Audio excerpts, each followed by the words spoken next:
We've been meeting with Stefon Harris today, discussing the philosophy known as Jack. And we're going to talk a little further about, Stefon, your thoughts on Can Jazz Shape Space? So can you elaborate, please? Well, I mean, I would have to start with a question just in terms of what type of space are we talking about? Although I think jazz can affect any type of space, but are we talking the physical space as in the air? Are we talking an emotional space? Is there any specific area you want to address in terms of space? Sure. We are talking physical, emotional, because we know that as you move through a space, it can affect how you feel based on what you see and what you can touch, and how you interact as an individual with that space. And of course, just built form, whether it is an exterior space, an interior space, or an entire building. Well, I mean, fundamentally, jazz is a form of organized vibrations. It is a manifestation of architecture. Essentially, in many ways, musicians are sonic architects, emotional architects as well. So anytime that a vibration is set forth in the world, it certainly creates change in space and time. On an emotional level, it can have a really dramatic effect, which can in turn, the emotional reaction of a human being to a specific sound translates ultimately into an action taken by that individual.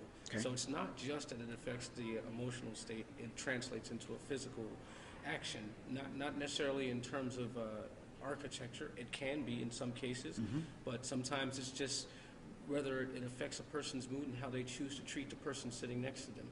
Right? One of the most beautiful elements in terms of the effect of art, particularly jazz, is when you're on stage and you come into a community that is somewhat segregated, and you look out into the audience and you see people who may never come across each other in the bank or in the supermarket because they live in totally separate areas, but they come together because of the music, and they're sharing a common experience. That's, to me, an example of how the vibrations and the philosophy associated with jazz is creating an effect on the social architecture of our community. So yes, from a social perspective, and absolutely from a physical perspective. Ultimately, as I mentioned, I think it's just vibrations, and certainly everything that we have around us is composed of some form of vibration. Got you.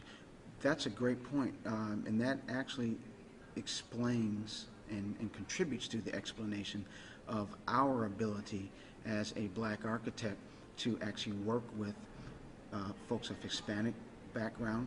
And my most interesting client from a connection perspective was to actually work with an Orthodox Jewish family. And with me being a member of an AME church, in my wildest dreams did I ever think I would do a project for an Orthodox Jewish family. But it was the music that ultimately brought us together. Yeah, and it opened the opportunity for us to get to know one another personally as well as professionally. I mean, it was amazing. The music is incredible. Obviously, I'm a fan, but it's so much bigger than what any one individual can imagine on their own. It's one of the things about the art form is it transcends. I'll wait 1 second, just to give it a second. It'll be difficult to understand. Yep. One of the amazing things about this art form, certainly one of the greatest lessons that I've learned, is that at its core, it is an incredible manifestation of empathy. In order to be a great jazz musician, it's not all about what you can do. It's all about what you can understand in others. The most important, the most critical skill you need as a musician is the ability to hear. Everything starts with the ear. To be able to hear what's going on and interpret, that way you can contextualize what it is that you want to play. So from learning this music, and I hope to always have the beginner's mind so that I can continue to grow. I've learned to really focus on what we have in common with other human beings, and you start to realize, like, wow, the music really is much deeper than divisions of religion or race. It goes many layers below that, into the realm of fear, into the realm of love and compassion and jealousy. And these are the things that all human beings know, regardless of the language or your philosophy about the world. These are a fundamental part of our genetic makeup. And I think the music at its core carries that type of authentic, fundamental message. Okay. So through music and I think architecture or anything, if we interact with human beings on that level, the differences seem to become more and more minuscule over time. Yes, they do. And it's funny that you mentioned listening, because we do not start designing for our client until we actually have interviewed them. And it starts with listening to what their needs and desires are, and then marrying that with their programmatic needs. And then the music brings it all to life. Right. It's just a lot of fun. Another question for you. Since we've talked about a series of vibrations, and how that can create a response and from the audience, as well as create the music. Can you expound a little bit on maybe some jazz or musical elements that you believe could translate into built form? Sure. There's actually a composer and theorist by the name of, I believe his name is Joseph Schillinger, who created a system of composition that begins with architecture.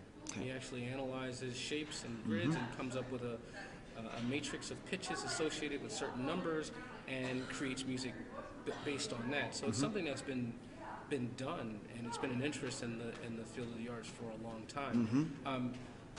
One simple example might be the impact of tension versus release. So you have the interval of, let's say, a flat 9. Yes. Not to get too technical. No, but go this for is a it. very intense interval. In fact, it even affects the way that you breathe. I do an exercise when I'm teaching ear training where I play this interval, and I ask the audience to inhale and to exhale. Okay. And then I'll play a separate interval, maybe a fifth, and ask them to do the same thing. And when you play a fifth, they take a much, much deeper breath and much, much more slowly, without me telling them how to do it. So there is this tension and release that affects the body. If you just analyze in terms of the movement of a chord progression with the tension and release, I think that would translate well into how you designed a wall and the rhythm and the pattern of the wall. There's so many possibilities. Right. Well, it's funny you mentioned tension, because sometimes you can introduce a different shape into the geometry, and that creates the tension that actually pulls the composition together. You can't have a composition without tension. Right. It's true, and you really need tension and release in order to have melody. Okay. Right? I mean, if you have something that is simply flat, it emotionally feels flat. And there may be a space and time where that's appropriate for the energy that's in the room. But generally, the way our language works, it's always a series of movements from up to down. It's always fluctuating. And so in terms of creating interest in a piece of music, I'm definitely focused on momentum, right? It's always got to do something at some moment, and when it sits here for a while, sometimes it's effective to let it ride there until the audience feels really comfortable, and then you can throw the element of surprise in there. And the element of surprise could be something completely in the theoretical wrong key, but given the right moment and the right intention, it can be incredibly, hauntingly beautiful. Interesting. Okay. I want to thank you for your time today, and I'm looking forward to the next time that we'll have a chance to talk and explore this further. Let me give you one other. Sure. I'm thinking as we're talking. Okay. All right. It's a fascinating topic. Okay. And I haven't really been challenged to think about this, but if I were assigned the task of creating a piece of music associated with a blueprint that you were working on, one of the things about the way we create music, or the way the Western scale works, is it is a series of numbers. It's all basic mathematics, essentially. Right. You could literally take a series of numbers and translate that into a piece of music. For example, if you assigned a number to each of the notes of a scale degree, do, re, mi, fa, sol, la, 1, 2, 3, 4, 5, 6, all the way up, you can take those numbers and discover what melody exists in the pattern of the numbers from the blueprint. Okay. That's one really direct way, and if you can do it that way, of course you should be able to do it the other way. I'm not sure what the outcome would look like, but that's what's interesting about it. We're possibly going to discover something totally unique because it's coming from a different perspective. So it'd be interesting to work backwards, to take a piece of music, to translate it back to the universal language of math, I think math is probably the greatest science that we have. Yeah. And music is certainly a manifestation of mathematics. You can actually translate music back into math, and which would sit it right in the middle and make it much more easy to translate into architecture or any other field. Okay. I lost my train of thought. But the connection to math has been researched in classical music and the connection of that to architecture. So I was glad when you mentioned a ninth and a fifth, and you said I don't want to get too technical, but I said no, go for it, because that was a lot of my research. What really caused me to dig even deeper was I found no connection between jazz and architecture. And that is what made it perfect for me with respect to developing the philosophy, because of course it's rooted in our culture, but it also created a niche for us to springboard our marketing and the philosophy behind developing the architecture.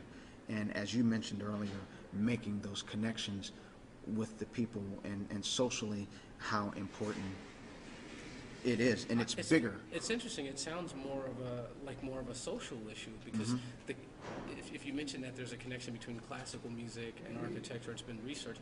We're talking about intervals. Right. Intervals have nothing to do with any particular style. Right. So if there's a connection between the organization of pitch and architecture, that would include jazz and Yes. R&B. So perhaps we just haven't had someone like yourself who's taken advantage of and the existence of jazz. The fact that jazz was created in this country, Yes. and if you're going to create a form of architecture that is authentic to what developed in this country, it would make sense to draw from an art form like jazz, which is an authentic African-American art form, but it developed here in the United States with lots of influences from others as well. Right. So it seems like it's more of a social issue as we get into why we haven't used jazz as an example. That's Yes. a whole other discussion. But I think it's fantastic, and I think we're in a good space at this point in our history as a country as it pertains to art, especially jazz. Because if you think about the sound of a democracy, the idea of tolerance, jazz is the greatest example of artistic tolerance. In fact, you're required to be different. Yes. If you have a band of people who think the same way, it doesn't work. And if you have a band of people who follow the leader, it works on a very, very low level. Right. Jazz at its finest is when you have a group of individuals who come together, who all have a sense of ownership and have stake in the outcome. Therefore, they give their very, very best. The best. And you have to be very empathetic to where the perspective that other people are coming from, and understand how to contextualize what you do. That way, in the end, what you create will be so far greater than what could come from one person's imagination. No, I think you're absolutely right, and that's also part of the paradigm of our office. Our clients become a member of the team, and there's no way that I could pull this off on my own. Okay, there's a combination, of course, of consultants that pull a project off, but it's about the team developing the solution for that client. So it speaks to that, and we're all giving our best to make the project the best for our clients. So it's amazing that you make the connection, and we do keep coming back to it socially. Sure. Yeah, Sure. that it's much about those relationships, because you just spoke to that with respect to empathy and patience for the other great minds in your band. And That's it's right. much more dynamic when that happens. And this is an issue that is the importance of empathy. It's going to be more pertinent in a country like the United States because of the level of diversity that we have. When you go to I don't know, not that empathy is not important all over the world, Right. but I'd imagine in a country that's more homogenous, like Japan, for example, they're not going to face some of the challenges that we face in terms of racism and trying to figure out how to get along with people who are very, very different than yourselves. Right. But of course, when we learn to do that, the outcome is extremely creative. This is why I think I'm a little biased, but you know, we've had some of the greatest creative minds in the world come from the United States. Yes. Obviously, there are great thinkers all over the planet, but having that confluence of cultures, given the right level of empathy and respect, you really can discover some really unique and beautiful things about our existence. Absolutely. And the music, jazz as an art form, I think is one of the greatest sonic examples of the development of the United States. It's really a blueprint for how we can get along. Yes. And hopefully in architecture, there's that same social connection, so that there is an American style of architecture that is a reflection of the issues and the benefits that exist that create this great country of ours. Right. We're working on it. That's also one of the paradigms. How do you become accepted as an architect if you don't do work similar to those of other cultures, versus you forging your own path and developing an aesthetic that is similar or representative to your culture. Right. That's the other reason why I think that our approach is really working, because it affords us the opportunity to create, not only create an Afrocentric aesthetic, but to create an aesthetic for many nationalities. And as you mentioned, the confluence of the different races here in the United States, as it being a melting pot, it's just dynamic. Right. You know, similar to how you've put your current band together. Sure. Yeah, it's one of the things that I love about the approach that you're taking, as you've described it to me, is creativity.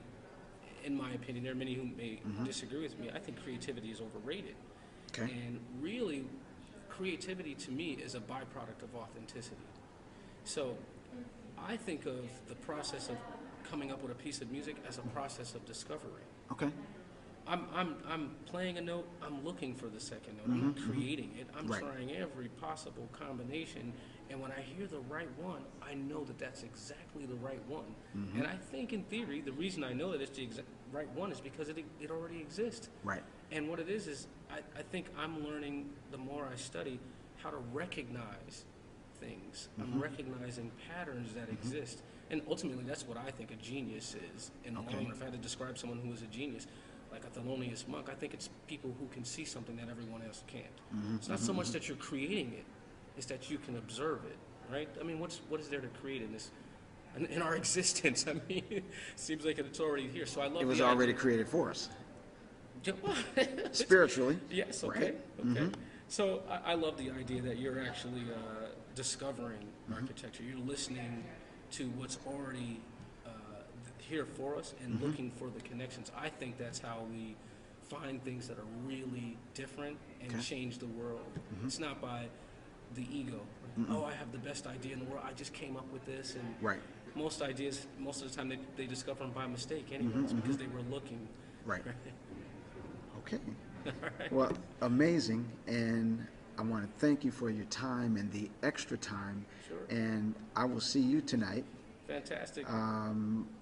Dead center, third row. All right. I wish you continued success. And thank you, and you as well. All right.